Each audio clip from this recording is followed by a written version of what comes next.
Restaurant Unstoppable. What the most successful restaurateurs know that you don't. And with excitement, allow me to introduce to you for the first time on the show, Nick Bishop Jr. My man, are you feeling unstoppable today? Always. Yes, man. I cannot wait to get into your story. You guys opened, 2010? But before that, it was 2017. Your dad has a long story. I know you've scaled Hattie B's to 7 locations now in 4 different states. I cannot wait to get into your story, but let's get that motivational, inspirational ball rolling with a success quote or mantra. What do you got for us? Yeah, so I think the one thing that we say and try to practice as often as we can in our restaurants with our teams, and it kind of came about late one night after a couple of drinks with one of my other coworkers, and we just we're sitting up thinking about like what's at the core of what we're trying to do.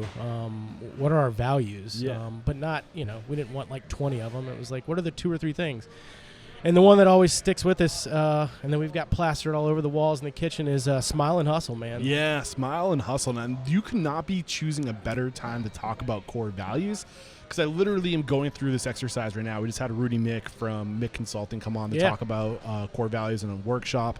And it's hard to distill your essence to 5 bullet points, 6 bullet points. Yeah. You said you had a whole list. What'd you get it down to? It was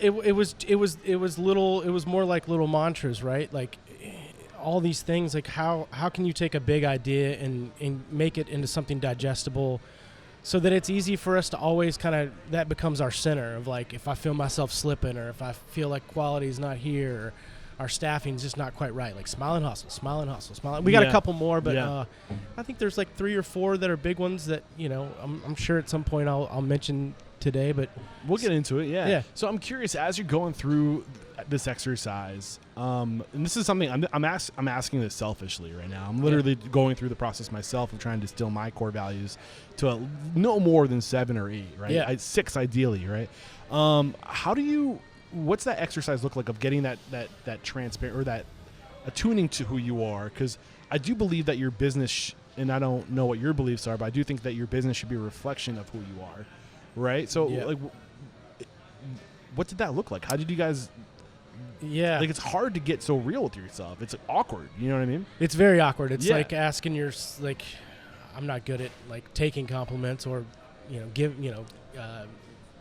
it's just hard for me to sort of be like, it's usually, it's these people are the ones that make it work. And it's true. Like, everybody back there busting their butts, like, allows me to sit down and drink a beer and talk about restaurants with you, But we've got a really good kind of core team that have been around since the beginning. I mean, we're 8 years deep into this, and most of our guys have been with us. Some of them have been with us since day one, but a lot of the really important people that make up what Hattie B's is have been around for 6-7 years, and so they get it as much as I get it because they helped create it. And so it was just about, like, what's our sort of North Star? What's the thing that's going to help us navigate, help make decisions? Yeah, right? like and it's like the way we approach it is not about like it's not even what's best for it's not about the bottom line. It's not about what's best for this one person or even necessarily the restaurant. It's like what's the greatest good for the most amount of people. I love it. And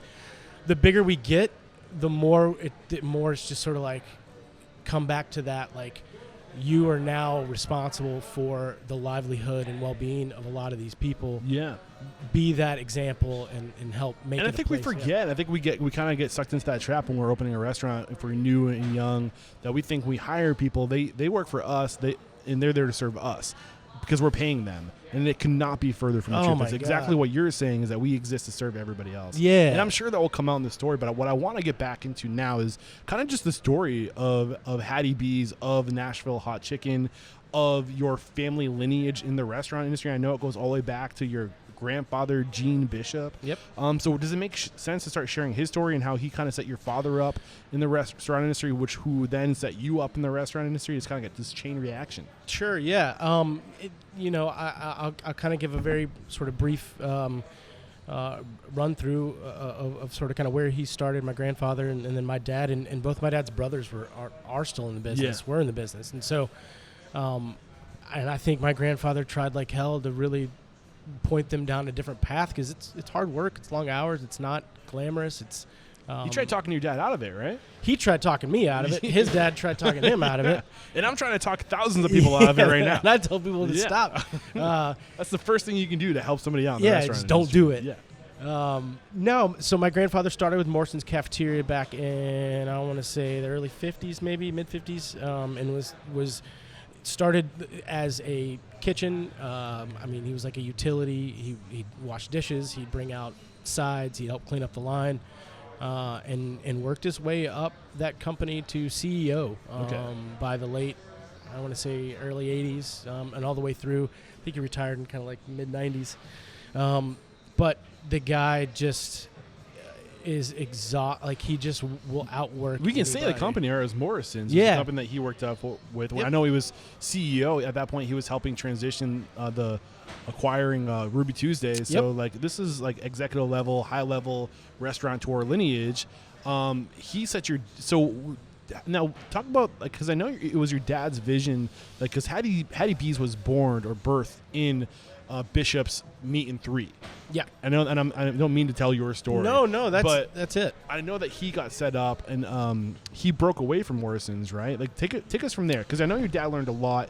What do you like? Actually, that's a great question. Yeah. How do you think working in these corporate settings, these big settings, helps set your dad and your grandfather up for success? Just kind of reflect on that real quick. Sure. And so, to kind of further that, I have zero experience in corporate America, so I don't know that world. Me too. But yeah, and it's right. I'm thankful for it. But I get it, and I was raised around. He was in that world, and I think a lot of what has influenced and informed sort of our decision making and the way that we wanted to create a restaurant and the environment and the family was like. Not at odds with that, but it was just sort of like, this is ours. We can do it our way, and we don't have anybody to tell us how to do it. Yeah. But we do have a wealth of resources and knowledge from that experience. And so, my grandfather did. He worked his way up at Morrison's to the point where he was running things. They were very vertically integrated. They had a China plant, and they had a fish hatchery, and they had a hotel chain, like crazy shit. Where you're like, why are you doing that? Just serve the lima beans. So why were they doing that? Do you know the answer? I think that was just kind of the way business was done. I think a lot of people thought if the more in-house I can keep it, the better the profits will be, better my margins are, and better I have an idea of how things are. But if you're in the restaurant business, be in the restaurant business. If you're in the China business, be in the. I think this is exactly where your network is your net worth comes in. Yeah. Because you can be the restaurant guy or girl, right? But it helps to know that person who's passionate about, I don't know, logistics or like transportation, or like this or that. And then, wait a second, I have an opportunity for this person that I know who's really good for that. And I think I personally think the benefit and power in vertical integration is creating opportunity, is giving verticals for people, literally. Yeah. Well, and absolutely, I think he sort of started to kind of untangle this sort of web that they had created and just said, like, we're losing focus of what got us here in the first place. And so they would sell off the fish hatchery or kind of, deassess this thing and got back to sort of their core of not only Morrison's, but like now this allows us the opportunity to go look at a Ruby Tuesdays or some other brand. Sadie's was the one that I remember my dad worked at a lot. I remember sitting in the dining rooms of those were kind of some of my first experience in restaurants. And so I think his reshifting the focus back into restaurants, not that we can't grow, but like, let's grow in this space. At a very large level, kind of informed even us of like, man, let's just do one thing really fucking well. I'm sure we're going to get into that too. But I'm curious why. So your dad, was he retired before opening Bishop's? Is that what I remember hearing? Yeah, so he retired. So what had happened was we lived in Birmingham, Alabama at the time. This is like we moved there in like 85. That was a great year. Wonderful year. Yes. To 1990, 91. And Morrison's did at that point kind of spin off and create sort of a healthcare contract sort of division where they did universities, hospitals, large office buildings, kind of more of that contract food side of things. And they got the contracts for a couple hospitals here in Nashville. and they asked my dad to go run that program and help really grow it. And so we moved to Nashville in 1991. I think I was 10 years old still, 11, or 9. Anyways, and so that was a totally different side of things from even like the restaurant atmosphere. He did that until about 2006 or 7. Yeah, around the time as he opened Bishop's. Yep. Retired for like maybe 6 months and was like, nah. Found a cool little spot out in Franklin, kind of Cool Springs, which is a little suburb south of Nashville.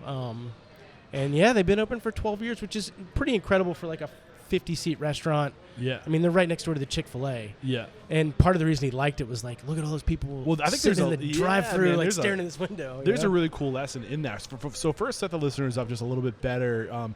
As far as the location, it was right across from a Chick-fil-A. Was it like an exit strategy? Was somebody trying to get rid of the property, or was it sitting for? I can't remember exactly.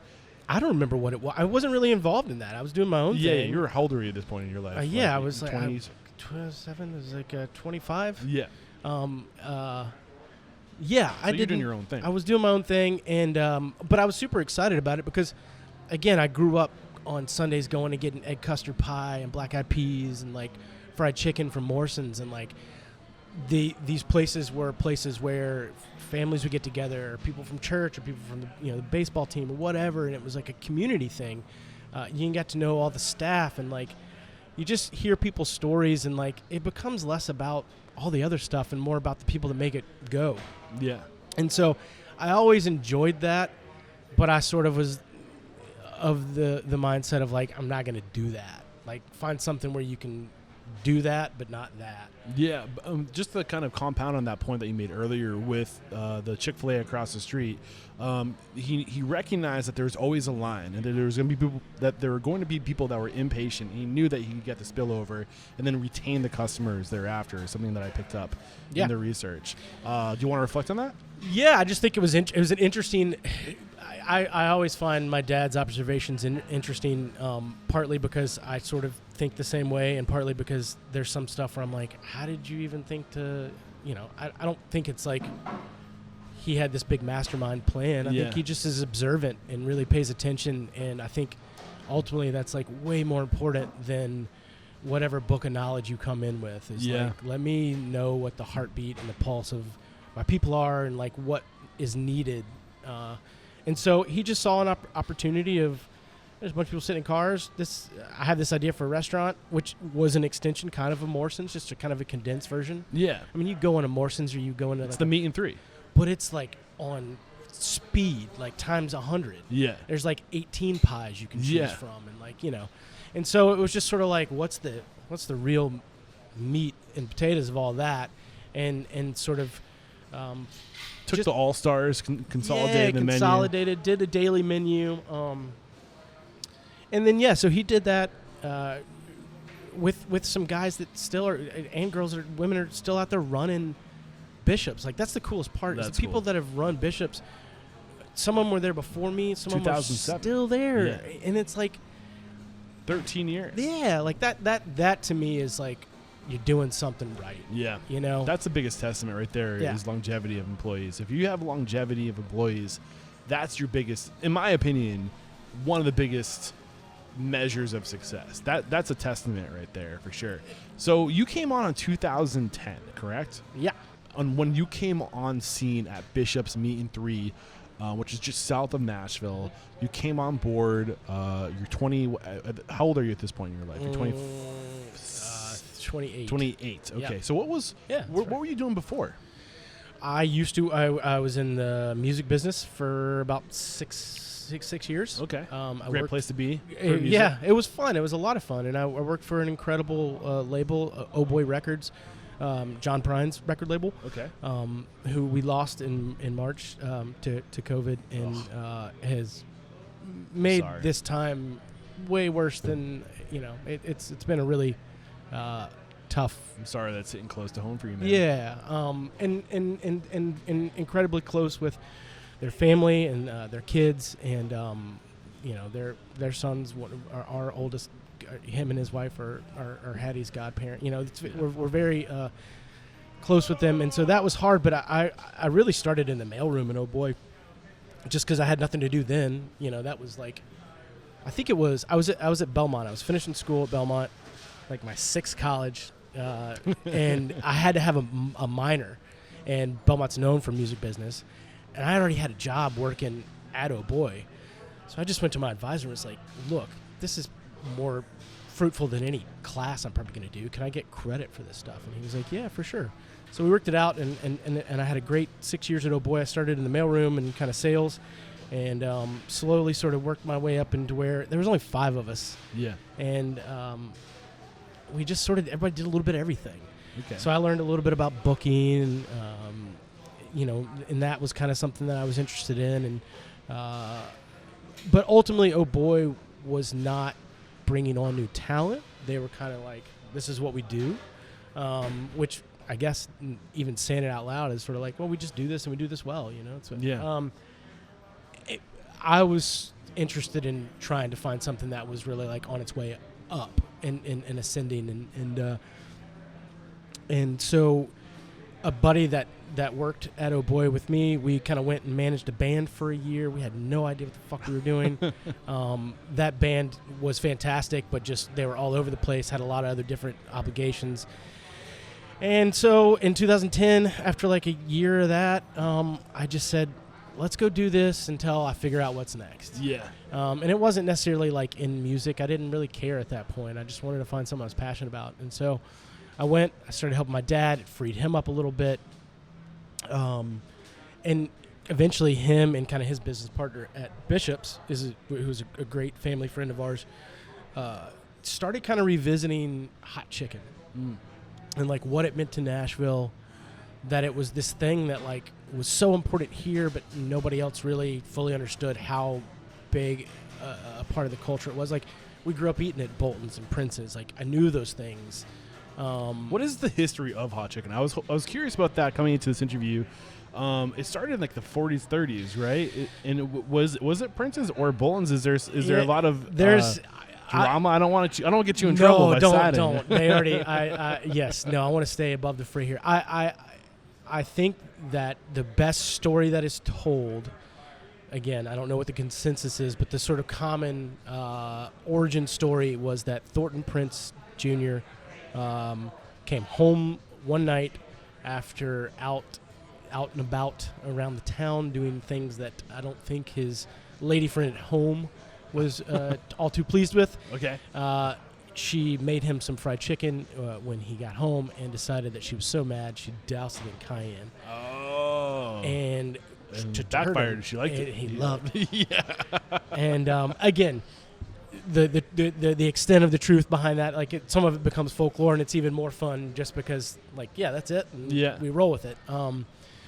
But again, like, and it wasn't something that like Nashville really hung their hat on for the longest time. It wasn't like a sore, but it wasn't like this sort of like, yeah, this is what, this is our cheesesteak, this is our barbecue, like this is our thing. Yeah. And again, just sort of like we knew we made great fried chicken at Bishop's, playing around with different menu ideas. It was like, oh, let's try to do our own, So we'd go to Bolton's or Prince's or 400 and bring it back to the prep table and throw it out and make notes and talk about it and what we liked, what we didn't like, and kind of evolve from there. So before the fried chicken came on scene, I mean, because that was 2010 that the fried chicken came on scene when you were on board too, right? And it was 2012, 2 years later, before you guys opened Hattie B's. Yeah. So I guess what I'm really interested in, what I know we can get some value from in today's conversation, is how you turn something that's just a hot item on your menu, and how you take that, you see that as an opportunity to build a brand around that one thing, right? And to pull that thing out and just do one thing really well. Because I'm sure there's probably people out there listening to this who have that one item that sells like 80% of their menu, right? Yeah. And like, why not just do that like one thing and just focus on that one thing? So I mean, what was that evolution like from being like, okay, let's just try? What was even why even try it? Was it just like, oh, let's just do this, or was there somebody asking for it? Like, how did this like mushroom into your life?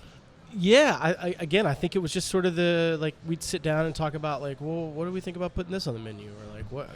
I don't think we do a really great job of that. Like, let's ditch it, Yeah. Or like, We did liver and onions, and like people ate, like that was like number one on Tuesdays. Like people love that shit. You know, it's like awesome. We'll keep it. Like that's not my bag every week, but like, you know, it's like what do people want? And tried and true, like fried chicken just is gonna be number one, and we ran it every day. Yeah. And we had a lot of great compliments about the way it was seasoned and the way, how the crust on it, and just a lot of good feedback on something that, not that we didn't put a lot of thought into, but it's just like, well, that's fried chicken. That's how you do it. Yeah. That's how we do it. That's Tennessee staple. Right. That's how you do it. So kind of taking that and going like, what's something that's very Southern? Because basically all Hattie B's is like the most condensed meat in 3. It's like one meat. Yeah. And like, 6, 7 really like Southern staple sides for a meat in 3. Yeah, exactly. I'm curious, was the fact that you had a Chick-fil-A across the street, do you think that's playing in on it too? Now that you have a menu item that is that you can get across the street, but if that line, this is like 2010 when Chick-fil-A is blowing up, right? Right. So people don't want to wait a half hour for some chicken that they can get across the street, which is probably better. Yeah. No offense, Chick-fil-A. But you know what I'm saying? Was that playing into it? Like giving this competition across the street some real competition and offering a chicken option? Was that kind of in the back of your mind? No, I don't think so. I mean, it may have been there somewhere subconsciously, but I don't think we ever did anything to as a counterpoint to what Chick-fil-A was doing. Yeah. I think it was more just like, God, they got a shit ton of people. Like, what are they doing? It's so right. Yeah. And look, to their credit, like they do a lot of things right. One thing really well. Yeah, right. Yeah. And they do it really well. Exactly. And so, like you said, I don't know that maybe it was even like right there on the front that we were thinking about it, but obviously it was there somewhere. And so we just sort of came up with our own sort of blend that was pretty like, I didn't go to culinary school. Like, I didn't go to business school. I can taste things. I know it tastes good. Yeah.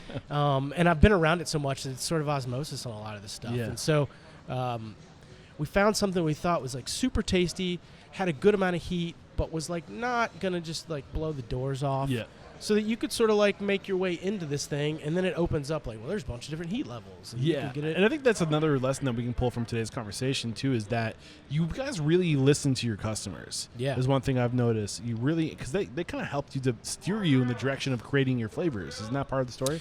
Yeah, I think a lot of it was like we sort of knew that we needed like a range between like and it's not, we hadn't gotten much more creative. Mild is still called mild, and like hot. One thing we found a lot with the hot chicken that we did eat was that like mild was hot and like medium was hot. Yeah. And it was just fucking hot, all of it, which is great. It's what it should be. Nashville hot chicken. Right. Yeah. But we also realized that like I may take my family out, or like I've got an elderly person, or like I'm, or a kid that just can't handle it. Like I just can't eat hot today. Like I have that, and so we really wanted to have distinct levels, so that you could kind of choose your something own for everybody. adventure. Yeah. And so it really all starts with just great Southern fried chicken, Yeah. But weren't the customers like steering you and saying that's too hot? They're like, okay, we need something else, or like. Yeah, I think Shut the Cluck Up kind of came from that. Was like, because we wanted to have something that was as hot as. And that's your hottest flavor. Shut the Cluck Up. Yeah. Like I think Damn Hot was our original hottest, and it's hot. So it's Southern chicken, which is just breaded chicken. Then it's mild, medium, hot, damn hot, and Shut the Cluck Up. That's it. Okay, gotcha. And Shut the Cluck Up was fun. Like it was actually an employee who used to work with us, and she was just she had an opinion on everything, and was really incredible at like sort of the back and forth with guests. Yeah. Before it got to be just like crazy busy and like you kind of just had to keep moving. There was a little more of that like intimate, and she would just give people shit, and I think we remember like her telling somebody to shut the cluck up, and we were like, Keisha, like you figured it out, like, and so we like collabed with her and really kind of made that sort of a staple of what we do, and it's fun. Like it's a fun experience because there's something for everybody, and I think it's like part. I don't want to like gimmick it, but it's like part entertainment of like watching somebody try their best to deal with this, you know? If they want to try, right? Yeah. Yeah, I got you. So reflecting back at this time, so in 2012 is when you opened Hattie B's, right? Yep. Take us from, like, what was your role in taking this menu item in creating a whole brand around a menu item?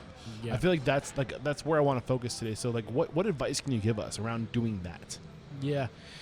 You know, I feel like that, like, 2010 to 12 is kind of a little fuzzier just because so much deep foundational stuff happened, and we were so in it that I don't know that there was any, like, light bulb sort of thing. It was At like, what point are we saying, okay, we should open another brand? When did that conversation happen? We put hot chicken on the menu at some point in 11, I think. And within like 3 months, it was like 30% of our protein sales. Yeah. And it was like country fried steak, nah. Like fish almondine, nah. We're doing hot chicken. And like you go out there now, and I bet half the people in the dining room are eating hot chicken. Yeah. And once we realized, like, A, this is the Nashville thing. B, this is a popular thing. C, I think we do a pretty damn good job of it. It was like, what? My motivation to be at Bishop's was so that my dad could not be there. Yeah. Or just, to a certain degree. Yeah. Like, go and enjoy being retired. And Yeah. I'd still have to try to get him to 10 years Unplug. later. Right. Yeah. But the whole motivation was like, I got this. You go. And him going just was sort of him still sort of, playing in R&D-ing. And so I think we felt good about the hot chicken that we were serving, that, like, hey, we can hold our own. Like, it's good flavor, it's good heat. And we knew service. Service was like, is way more natural to me than the food part, right? The people part. But once we saw, like, that the response was as popular as we hoped it might be, because I had always been, getting back to what I was saying, I was like, we need to do another Bishop's. You know, like, you can't retire on just like one little meat and three in sleepy old Franklin. Yeah. It's not going to happen. Yeah. So, like, if we do another one or two Bishops, which we think could be successful, maybe you can take some more time, and I got this, And then at that point, it was like, well, do we want to do Bishops, which is like, I don't know, 15 different proteins and 30 different sides and 10 different desserts? Or do we want to do, like, the heat of all that? Yeah. Literally, Just from the lessons I've learned on the show, putting all of your instead of trying to do 20 things really well, put all that energy into doing one thing really well. It's more scalable, it's easier to train, it's less expensive. There's so many. What are the other variables that come into play as to why it's so, like, the impact of doing just one thing really well? Yeah, what you said, I think it's easier to train staff. I think it's easier to communicate messages, amongst each other of, like, here's what we're trying to do. And it's not like, oh, by the way, like, it's a fall menu, or like, hey, we got 8 different ones. And now, like, it just makes finding people that can help run and operate these things, not because it takes less skill, but it allows them to focus on what we feel like is super important, and it's so missed, is like the service piece and the people piece. And so it frees them up to be like, oh, I don't have to remember what the lunch special is, or like what new wine menu we've got. Like, we got dope fried chicken and great sides and cold beer. You just lean. It makes so much else. It just makes everything so much easier. It's it frees up the rest. I'm curious. At this time, I mean, you had Prince's. You had, what was the other? Bolton's. 400 degrees. 400 degrees. What else existed in Nashville for, like, Nashville? Was it just those 3, or was there, like, could you go anywhere and get Nashville fried chicken at this point? No. There definitely were more. You didn't need to name them all. No, I mean, like, I think, like, Barbara Mandrell. No, there was one that was like hotchicken.com, which was like in the 90s when, like, .com boom. I think Bolton's and Prince's are the 2. 400 was the one that I think Aki was really kind to us on the front end. We loved eating her chicken. She was very welcoming and open to sort of, what we had to offer. But yeah, those are the like those are the two OGs. I guess what I'm working towards is when it comes to like, so you have these brands that are known in Nashville as being the OGs, right? And then so you have this culture building around Nashville hot chicken, and there's just this opportunity. It just seems like there's this massive opportunity that there's this definite niche that's been identified that does well in this market, and nobody really leaned into it to scale it. You know, and like were there any other attempts before Hattie B's? Because I feel like what Hattie B's did really well is they took a cultural thing and they just leaned into it, and they kind of married new age operations and branding and systems and what your father and your grandfather learned working for these big corporations. Yeah. It took all that discipline and control and systems and processes and put it into just this charming like staple within the community, and like you took it to the next level. You gave it the legs it needed, you know, to kind of go. Literally, because right after you guys got into the hot chicken game, I feel like that's when it blew up and went nationwide. Yeah. You started seeing Howlin' Rays on the West Coast. You have Southerns in New Orleans. You have there's so many now. There's been so many. Fry the Coop in Chicago is another one, and they all come here for inspiration. So, and I feel like it was Hattie B's that really kind of like took it national. Is that weird to say? Yeah. Yeah. It's something that I've always sort of grappled with, because like I do realize sort of the history behind hot chicken, that it is a largely African American a dish that was created in the African American community, and that it's become such a big thing that you don't want the history of that to get lost in it all. Like people, I can't tell me people think that we started hot chicken, and I'm like, it's like the first. It's like no. Like we did not. Like we were like 50 years behind. You know, like we just. It wasn't even like we saw it as it wasn't an opportunistic thing. We knew how to make good food. We knew how to take care of people.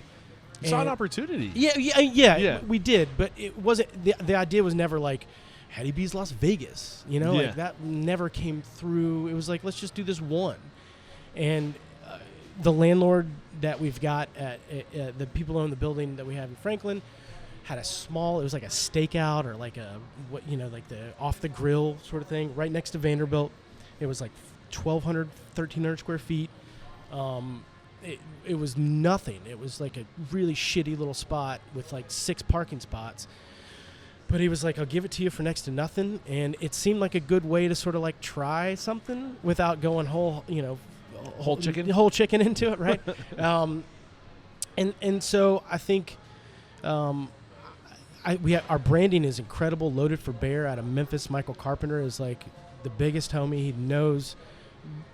He's got an eye better than anybody I've ever seen. And so we had a bunch of really like pretty bad names, I think, and I will blame my father for that. It was that we just kind of were like, no, it's nothing. We kept going back and forth, and then a friend of mine kind of said, I said Hattie B's Hot Chicken. I just kind of threw it out. Our oldest daughter was 1 at the time, I think, and he was like, dude, that's it. And I was like, I don't want to put her name on it. I don't want it to be this thing where like, you know, I want to keep those things separate, right? And he was like, all right, dude, but that's it. Yeah. What do you think? What's it about that Hattie B's? Is it just because it's personal? Because it's family? It's a family name, right? It's your daughter's name, but it was a name that was passed down to your daughter, right? Yeah. It's family. It's my grandmother, my dad's mom, and my great grandmother, Hattie Melba and Hattie Hooks, and our oldest Hattie Bright, and the family piece was big. I mean, it was a family business. We were kind of spinning it off from a family business. But it just had a good Southern, I mean, it just sounded like a place, you know, it was like, oh, they know what they're doing. Yeah. And so, you know, again, I wish I could say that, actually, I don't wish I could say, I'm glad that it wasn't like this big think tank process, that it was just really organic and like done with family and friends, and that's the way we're gonna keep doing it. I gotta give a shout out to my boy in Chicago, Joe Fontana, past guest on the show. Love Joe. I love the name of it. And this is your time to shine, but we're talking about branding and fried chicken. Fry the Coop. Have you heard of it? Yeah, I have heard of it. Fry the Coop. It's good, man. Dude, like that's such a great name. I don't know, just thinking about branding. But what this gentleman you're referring back to, the guy that helped you with your branding, what was his name? Michael Carpenter, Loaded for Bear. What did he teach you about a good brand? He's still teaching me, man. It's like a, and I think we just sort of like, we're both kids of the 80s, like hip hop kids that like grew up around sports and like love using sports references and very much keep things in the family. And so it was this really great mix of this thing that felt in some ways looked old, but was so fresh and new that it was like it's like when you see like shit that comes back from the 80s and you're like, oh crap, that's popular again. It was like this idea of like this really old cool thing that is the root of it, right? Yeah. But like it's fresh and like funny, a little tongue-in-cheeky, a little like he's always thinking about ways that we can sort of have fun with what we're doing. Yeah, you know? Yeah, that's cool. So reflecting back at this now, going back to 2012, 2010 since you've been with the company, 2012 with Hattie B's, reflecting back at your success, biggest successes, biggest challenges, biggest lessons learned, what starts to bubble to the top of your mind? Right now aside. Yeah, right. Before COVID-19. Right. That I've always sort of had kind of a, not always, it's probably amplified now, but like I don't know what I'm doing, but I also do know what I'm doing because instinctually, like I get things. I have a good gut, and I get people. Like I just get sort of, that's what fascinates me. And so I don't, like, again, I didn't go to business school. I didn't go to culinary school. Like my approach is solely from what's the heartbeat of this thing? How can we keep it going and healthy, you know? Yeah. So how do you do that? Yeah, I don't know. Do you have an answer? What do you mean? So you say, what is the heartbeat of this thing? What do you mean by that? How can I connect with as many of our people on a really personal and loving and empathetic and compassionate level, knowing that it may be for like 5 minutes a week? Yeah. Right? Well, how did you do it earlier on when it was more manageable, when you only had, say, 2 locations or 1 location? I get to spend a lot of time with these folks. And again, I think what has paid off so much from that is, like, this restaurant's run, the one we're in, is run by 2 of the people that, like, I hired, and one of them being one of my childhood best, friends. Like, you just surround yourself with good people, and they sort of lift you up and make you, and so I think for me is knowing that we've built this long-lasting team of people that it is about Hattie B's, and it's about growth and all these opportunities, but it's just about like a shared love for what we're doing and the belief in that, like, our sole purpose is to make people's lives better. Great chicken's cool, and that's a byproduct of it, but if I pour that into our staff, they'll pass it on to the guests that come through these doors. So your sole purpose is to make people's lives better. How are you accomplishing that? How are you achieving that? What's that look like? Yeah, hard stuff that, like the actual real tangible stuff. I think the tip share program that we rolled out a couple years ago, after it was sort of passed through Congress in Tennessee had adopted it. Actually, all the states we're in allow for it, but we went to a 75-25 tip share between front of house and back house. And I think when we did it, we sort of knew, like, this is a step, but there's more. And in the last 6 months, not necessarily given the sort of state of affairs in the world, but just in the general sense of, like, we don't have guests in our building. So the interaction between front of, it wasn't. This is a tough one, and I know some of our folks will probably listen to this, and some of our front of house, it's been hard for them. We basically said, we're taking money out of your pocket, but we're giving it to your teammates. Yeah. And so we went to a 50-50. Well, we will beginning of December.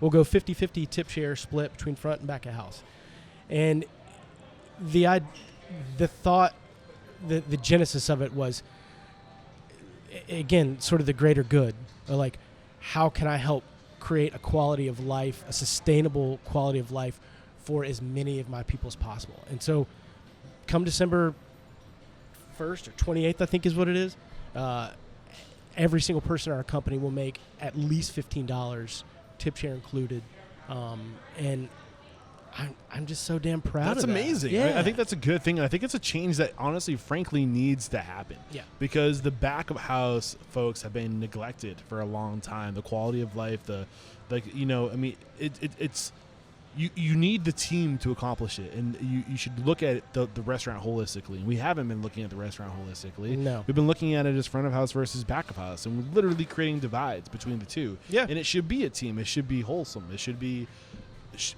what's earned by everyone should be shared by everyone. Yeah, 100%. And right.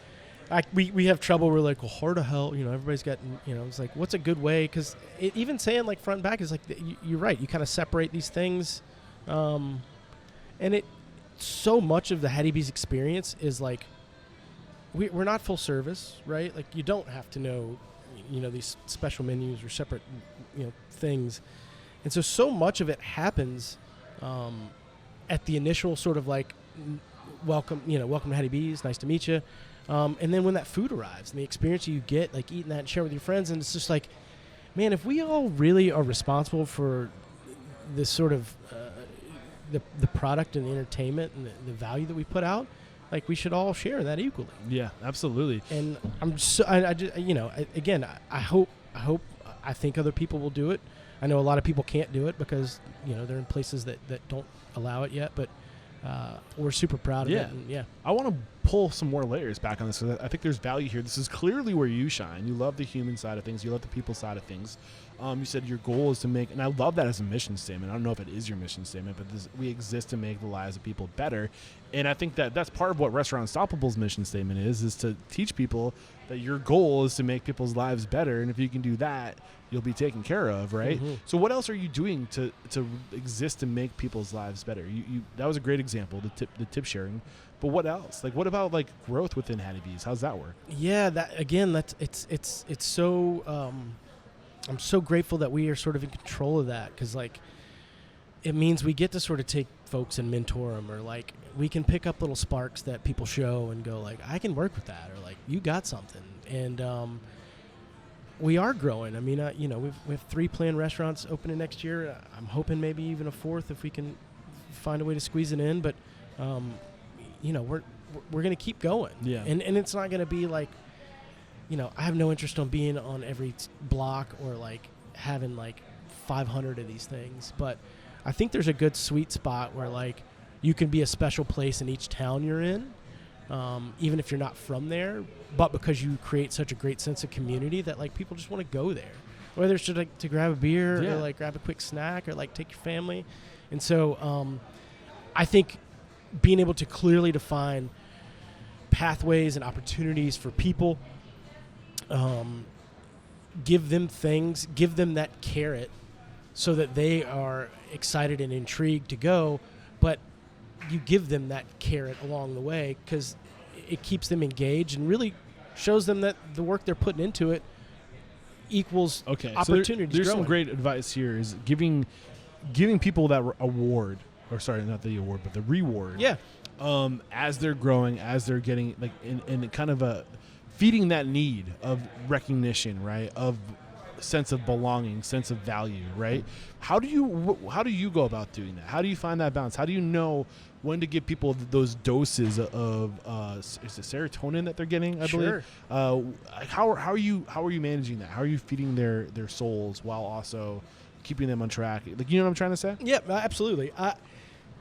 I think again we've gotten to a point where I'm not frying the chicken or scooping this out. Like I can do it. I will do it. I'm sure I'll do it again at some point soon. Yeah. Somebody didn't show, but like it frees me up to go think about like the 30,000 foot. Like what does this thing look like? How can we provide like and I've got such an awesome sort of team of people between our ops folks, our strategy folks that help sort of create those paths, and then I just get to sort of pour in like, hey, have you read this book? Or like, oh, hey, have you listened to Restaurant Unstoppable? Like, you get a lot of stuff out of it. Or like, hey, let's go have lunch. Like, let's go grab a beer. Like, let's go, like I just get to sort of, it seems silly, but like I get to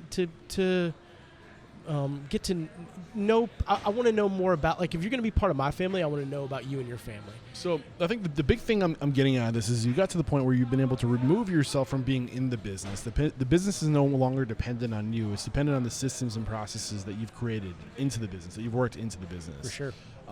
Which frees you up to now focus on growing people, the forming, the sculpting of individuals, giving them resources, learning more about them, feeding into their needs and their desires is kind of what I'm hearing from you. Yeah, I think a lot of what I get to do is just sort of, and I even like, I don't want to, like, I don't think of myself as a mentor, but I get to sort of go, well, here's how we did it, and I don't know if that's right for everybody, but like I think one of the coolest things about Hattie B's for me is seeing somebody that grew up with us or that kind of found their way with us go on to do their own thing. I get so much, like, more so than I do like we hit, this in sales this week. Like, whatever. That's great. I'm thankful. That allows the other things to happen. Yeah. But like, you cut a new record and it's fucking incredible. Great. Or like, you want to go open your own restaurant? Awesome. I hope you may not have learned, your culinary skills with Hattie B's, but you learned how to work with teams and work with people from different backgrounds and come together and as a team and create this thing that is really special. And so I get, like, that to me is like way cooler than a fucking award or all of it. For sure, man. Yeah. So if there's one or two things that you can narrow it down to, right, reflecting back at since 2012 now, 8 years into this, that Hattie B's has done really well, that we can replicate in our own businesses, what are those things? Take care of your people and take care of your guests. Serve good food, but if you're doing this, you should be doing that anyways. Paint a picture of what taking care of your people looks like. You already mentioned the money, like, making sure everyone's that we're spreading the wealth. What else? I think understanding that everybody's got stuff that they're going through, like, right? Like me, our fry cook, our prep cook, our server, like, everybody's got their own thing. And so to be in tune with like those things, to know when to ask, like, hey, Eric, you doing good today, man? Or like, what's up with you? Or like, you seem to be able to have, we call it constant gentle pressure, CGP. Yeah. Of that, just sort of like, I'm going to stay on this so that I don't lose sight of it, but also so that I keep you on track too. And so, like, we have an incredible benefits package. Like, do you have systems for staying on it? CGP is the most, like, there's no, like, I can give you a formula for how. It's just like, is it just something you work into your culture? It's a language thing. Yep. Like, and how do you bring this back to the surface? How does it stay top of surface?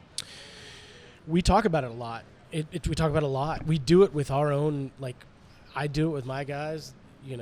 We do it with our managers. Our managers, like, right? Like, it happens to me. Like, if somebody needs something from me, like, they're gonna, if they got to do it over the course of a week, but like eventually it gets to, like, it's something we all can respond to. Yeah. And so I think it's just such a thing. Like, it's second nature. Like, we're sort of pushing the, like, I'm not calling you out. I'm not telling you you're doing a bad job, but like, here's how we do it, and like, we're gonna do it that way. And if we do it that way, it's easier. It's not correcting the person, it's correcting the system. Yeah.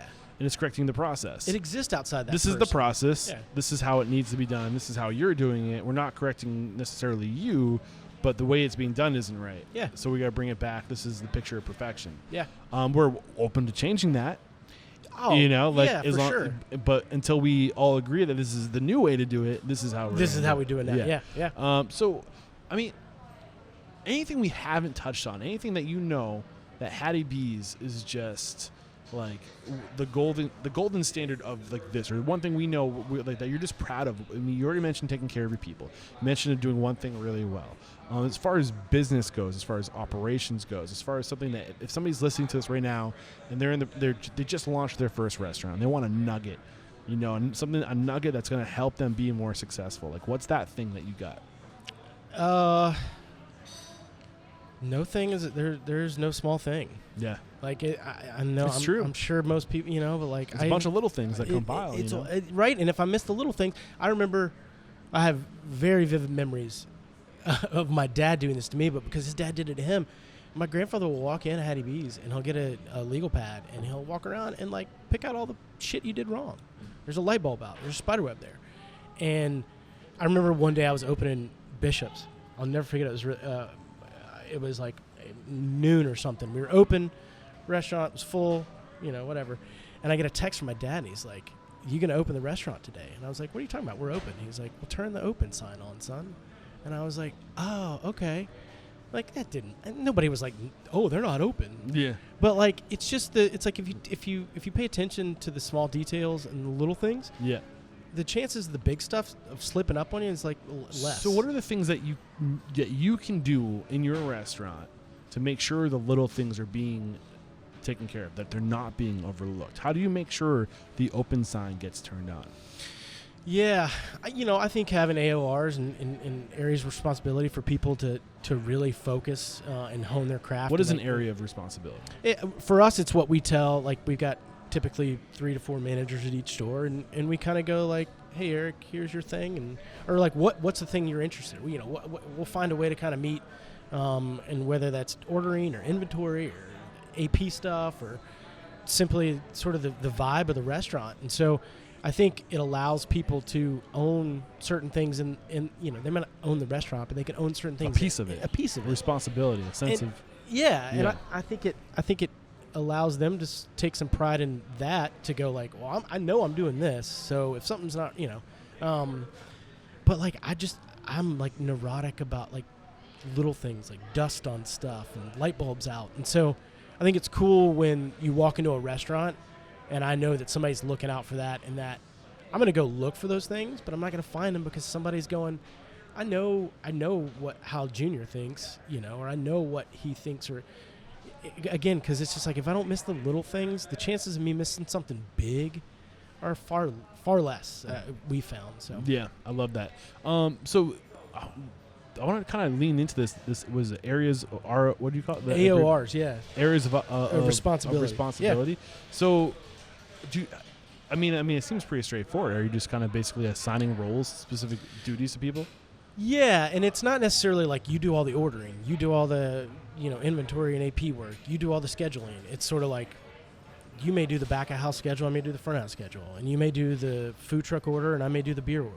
You may, it gives everybody a little taste of like what, because you got to know all that stuff to run a restaurant. So it's a little education in each. So it's kind of just like writing a list of all the things that need to get done, and splitting it up. Then putting a name next to it. Yeah, divvying it up.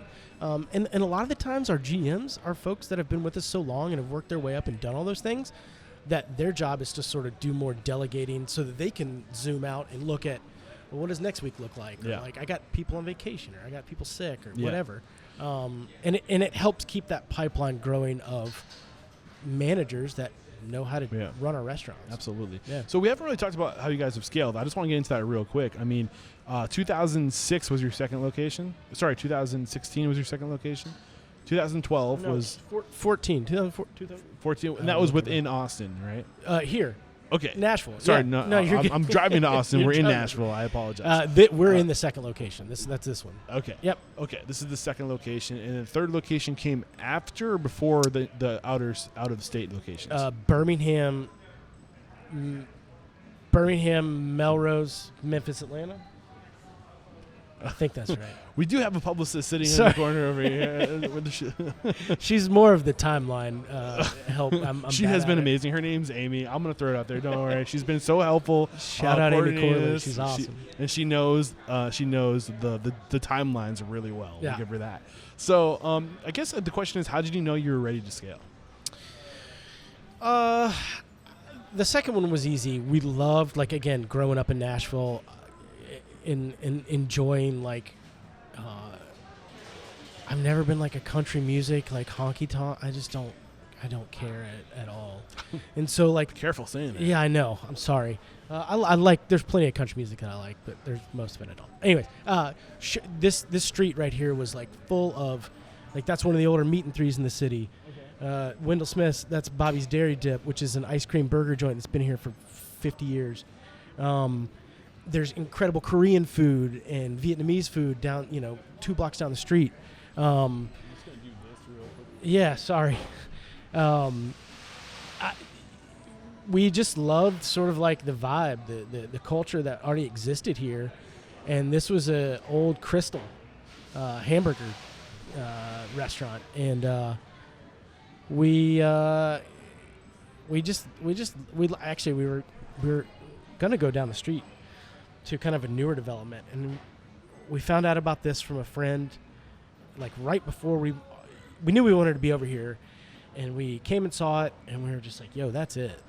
So what determines your growth, I guess? How do you know, like, what's making you want to say we're ready to get bigger? We're ready. How do you know if the timing's right to go to that next location? Yeah.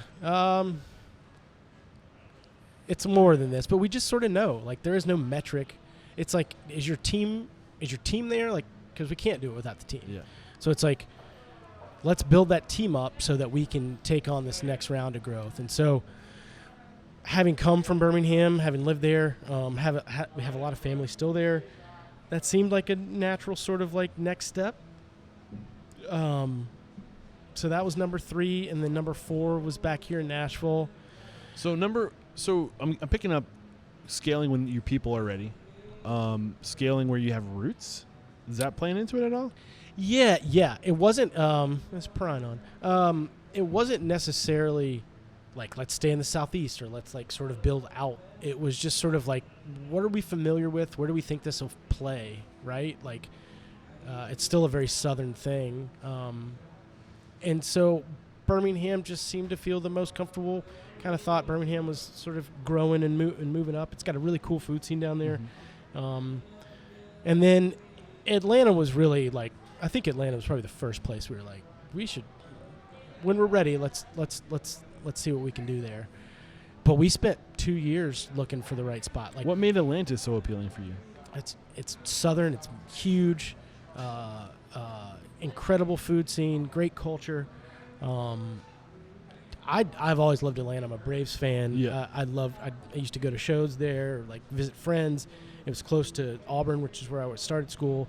Our family lived there before the kids came around, but my dad and his family, my dad grew up outside of Atlanta for some part of his childhood, and so roots there too. But like, it was I think for us it was sort of like, well, that's a real big city, right? Or like the closest real big city. Yeah. And so if you can make it there, like maybe, and we've always probably to a certain degree take too long to pick spots. Yeah. But it's so important to us to like help set that vibe that like we can make it our own, and we don't want to be like the end cap in a strip mall. That's all well and good. Yeah. That wasn't who we wanted to be. Mm-hmm. Is there anything we have not discussed up to this point as far as what it is that makes Hattie B's Hattie B's? Anything along those lines, or as far as what got you to where you are today, key things that you do well, or anything that's just near and dear to your heart right now that you want to get out that you think needs to be discussed for the sake of the industry, like something that you think aren't. I mean, what I'm trying to do with this podcast is bring the industry together to share information. So what do you think needs to get out? I thought about this the other night, actually. I think about it a lot. I talked to a therapist I have for years. I think it's like, go do it if you don't. And if you do, keep doing it. But he said something to me like a month or two into COVID. We were doing like Zoom kind of thing. And he was like, I truly believe, and he was like, I'm not saying this for your purposes or like blow smoke up your ass. Like, I truly believe that restaurants and sports will like help save whatever, this sort of broken society that it seems like we're living in right now. I think so too. If it's the one thing or the few things that we need, I think technology is very much technology is very much like, it's meant to bring us together. It's meant to be more convenient. It's meant to do all these things. But at the same time, it's driving us apart. Mm-hmm. We've never been so connected and so displaced at the same time. And I agree with you at that same time, like, because we need food. It's one of those things we can't upload sustenance. It's You know, like, we digitize can by eating, but we can't do it digitally. Right. You know what I mean? So we still rely on each other to a certain degree. And I think other than where we get our food is probably the only thing we still really rely on each other. Back 10,000 years ago, or 10,000 years to, like, I don't know, the past couple hundred years ago, we were dependent on community and family. You know, now it's church and state, or government, government and market. You know, that's what we depend on. We don't need neighbors anymore. We don't need family anymore. Yeah. We can survive without it. But the thing is, we still do need it. Our souls need it. Our like, you know, our inner workings still I need it because I need it, but I also to need have the high top. We need to be recognized. We need to be seen. We need to be loved. You look at Maslow's hierarchy of needs. It's food and shelter. That's it. Above that, it's all human relationships, but it's all engagement. It's all personal growth. Yeah. And we need each other for all those things, you know? And I agree 100% that I think the restaurant industry is going to I think the restaurant industry is going to change the world, like you said. Like, you know, it's not just going to, like, my mission is to change the industry, and in changing the industry, will change the world. Yeah, you know? And it took me a minute because I'm like, you know, I'm sort of that, like, I get that a little bit of imposter syndrome, or I get a little bit of like,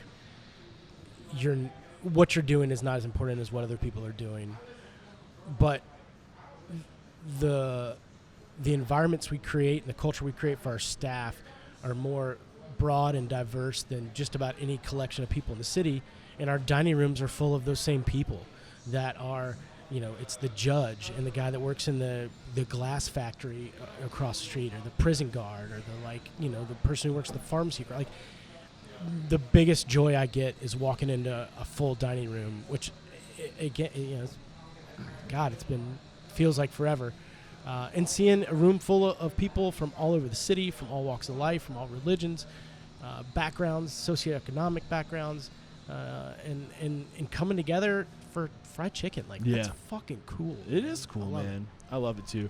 I'm trying to be better. I've been bad about this. I was going to go to the speed round, but I should leave a spot to talk about how you guys responded to COVID-19. What do you think the future of the industry looks like? How you plan to come back stronger after this? Is there a strategy in place? Yeah, I think for us, I'm so grateful that our to-go business has always been pretty strong. Yeah, you guys are pretty not COVID-proof, but COVID-resistant. Yeah.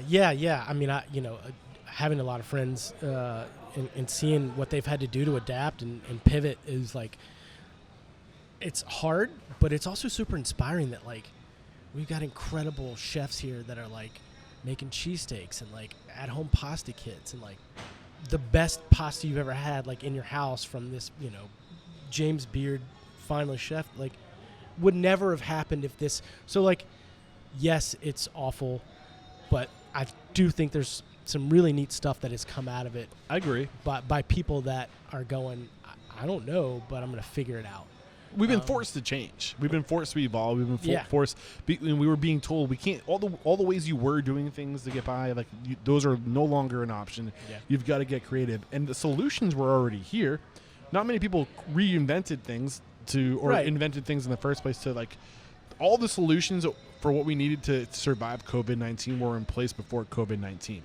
We just were forced to start using them. Yeah. Right? Yeah. And it makes me wonder sometimes if this whole thing is just, like, a way to kick society into, like, a new level of operation. Like, I wonder. I'm not a conspiracy theorist, but, like, there are some people that could have projected how the reaction and could come out on top. Yeah. You know what I'm saying? I'm not throwing out any. I'm just saying, like, but, you know, I do agree with you that, like, it forced us to slow down. It forced us to do some self-reflection. Yeah. It made us mortal. Mm-hmm. Oh, shit. We could all die tomorrow. Right. Oh, man. Like, what, like, you know, like, it makes you kind of stop and think and get perspective, you know? Yeah. And again, like, I think I just feel lucky that we exist in a space that, like, it's value driven. It's a lot of food for a fair price. It's very inclusive. We make you feel good, whether we're just seeing you through plexiglass or you're in the restaurant. And it just is one of those things where you're like, want some fried chicken right now. I think it also helped us, help us realize what we had.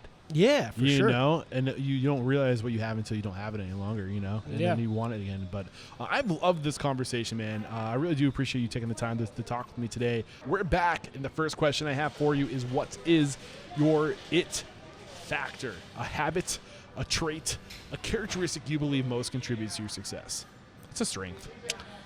I care to the point that like I take it home with me. I don't know that it's a strength for the next question is, what is your biggest weakness? It's a little bit of both. Yeah. I do my best. I've gotten better at sort of keeping those things separate, where like my attention here needs to be here, my attention to my family needs to be there. But there's been plenty of phone calls at 2 a.m. because we had a break-in, or we lost a staff member a couple weeks ago, and that was really tragic and hard. So I give a shit to the point where it can be crippling at times, but it's a good good fault to have. Yeah, I'll take it. they say in it, it's R.U. Weinzweig that I've definitely seen a correlation ever since I think it was in his first book, How to Build a Great Business, a lapsed anarchist approach to building a great business.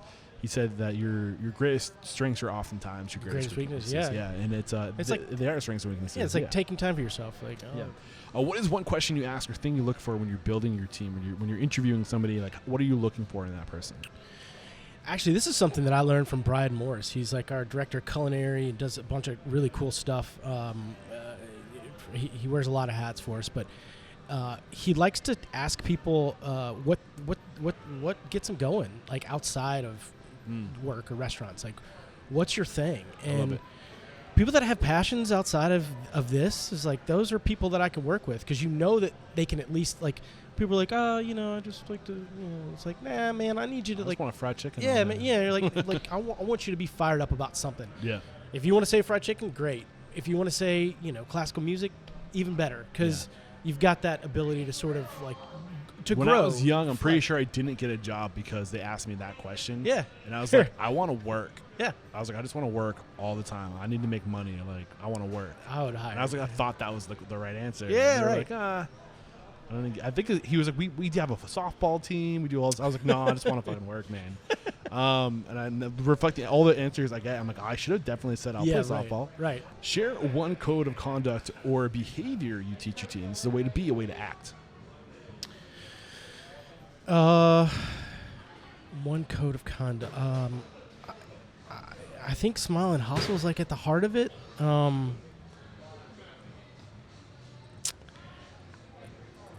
I'll take that, smile and hustle. Yeah, I mean, I hate to keep going back to it, but it's like it's really at the. There's a reason why you made it a core value. Foundational thing for it. Yeah, and it's like it informs so many other things. So. What's one uncommon standard of service you teach your team? So this is something that's common within the four walls of your business, but not common throughout the industry as far as how to go above and beyond. I don't know that it's uncommon, but I think in our respect, it's like we see so many people a day. We can feed upwards of 1,000 people at our restaurants in a day, and it's like. Make it a point to try to recognize a face or a name or, to where when you see them again, like they feel special, especially in a sea of 100 people in line. Yeah, exactly. It's hard to do. We straddle we feed a bunch of people that are visiting Nashville and tourists, and we also feed a lot of locals. And it's like, take care of the locals and give these people that are visiting a great experience. I love it. Yeah. What is one book that's a must read to make us a better person or restaurant owner? I thought the Infinite Game by Simon Sinek is Infinite Game. Yeah, must read. The dude is on it, and that's his latest book. That's his latest book, and we actually saw him at the Welcome Conference last year, and really was just moved by kind of his talk, and went and bought that book and kind of gone back through and read some more of his stuff, but. What's the biggest lesson from that book? Just the idea that Hattie B's is so much bigger than me at this point, right? Like it never was about create me. Something bigger than yourself. Yeah, that's something that if you were to go away, it could still live and breathe because you tended to it well, and there's people left to tend to that thing well. You know, and I think it's the idea of why it makes sense to you create something that's an entity. Like an LLC is a legal entity, right? Your business should be an entity that exists beyond you, which is why you give it a purpose. Yeah. Which is why you give it a mission. You put all which these is why you things give on it core values. Yeah. Which is why you give it systems and processes Right. and procedures. It's not for me. So when you die, Yeah. it can go on without you. Yeah. Right? And Yeah. I haven't read the book yet, but I'm assuming he touches in that stuff. It's about that, and it's just like, if we're playing for profits, if we're playing this game for profits and to hit, P&Ls and like those things are important. They allow you to sustain the business, but you have to be about something bigger than that. Soul.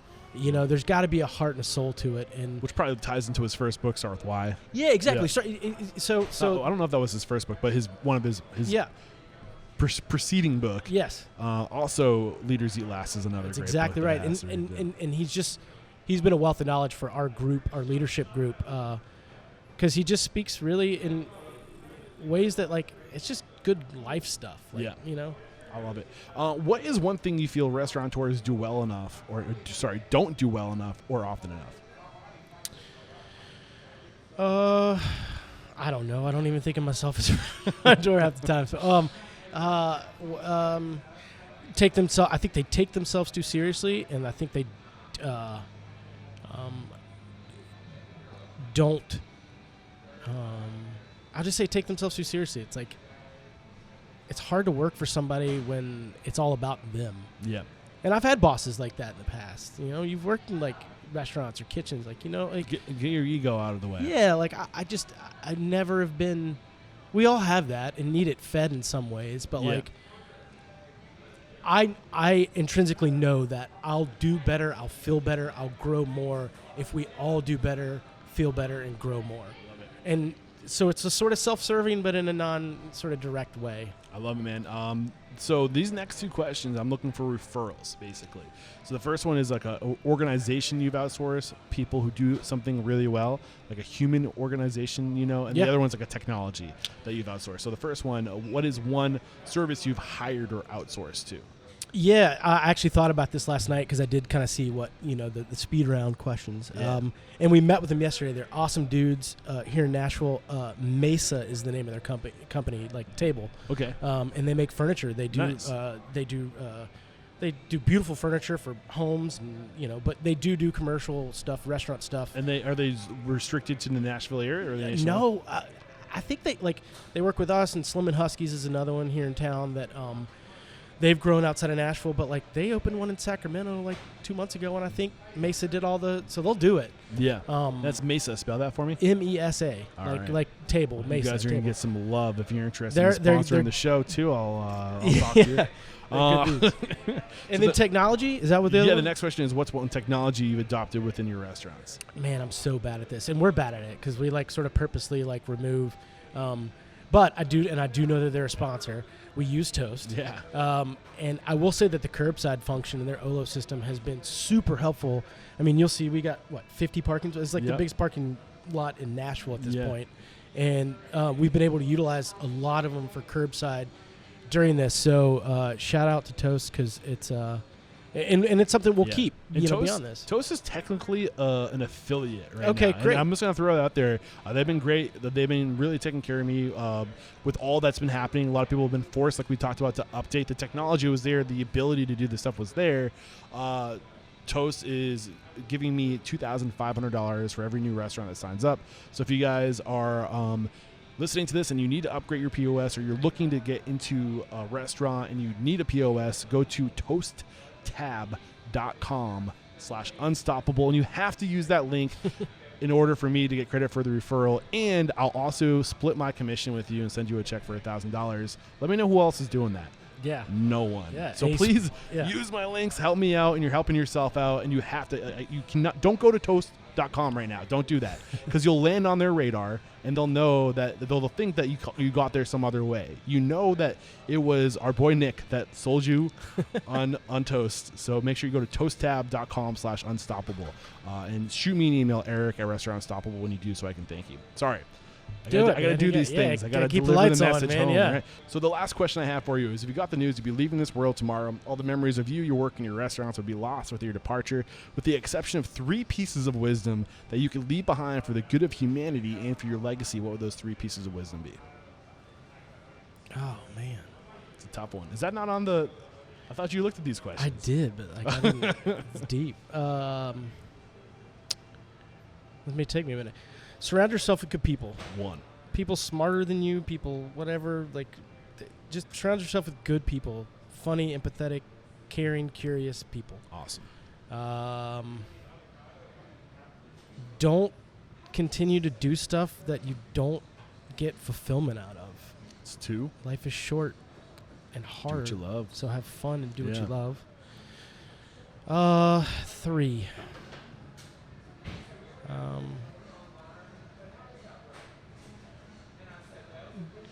Don't tell people how. Be open. I'm an open book. I hear you talk about that a lot, about how you are, and it kind of ties into the first one. But like, don't leave anything on the table, man. Like, if you feel something, follow it. Yeah. Tell somebody you love them if you love them, and it's just like, life is short, and you only have so many opportunities to get it right and do it right and make an impact. And so I don't think anybody's going to remember me as for my culinary Shazam, but like if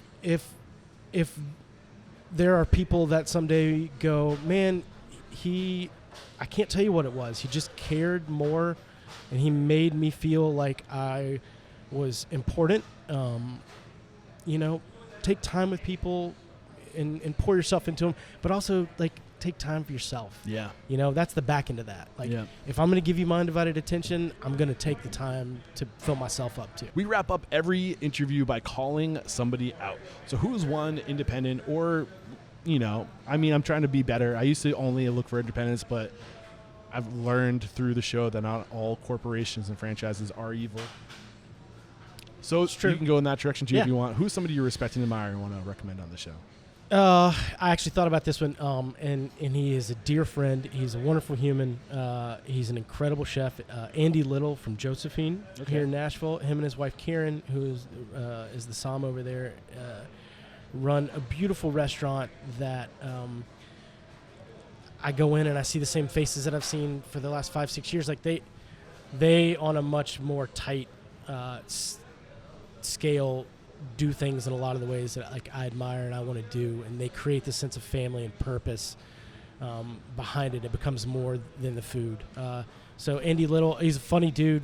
He's a golfer, so we fallen in love with sort of that together, and I think he'd be a fun time. Andy Little, look out, I'm coming after you. I'd love to get you on this show. And how can the folks connect if we want to come maybe join the team? I know you guys have a bright future ahead of you. What's the best way to connect? Yeah, we're HattieB.com. Go to HattieB.com. There's a link up top for jobs or careers about. All of our handles are Hattie B. And that's HATTIE B, correct? Yep, no S, no apostrophe, none of that. Just Hattie B. Come see what we're up to. Awesome, we're coming for you. Nick, thank you so much, man, for taking the time to share, again, your story, your knowledge, and your mentorship. There is no questioning. You are unstoppable. Thank you, Eric. Thank Lots you. of fun.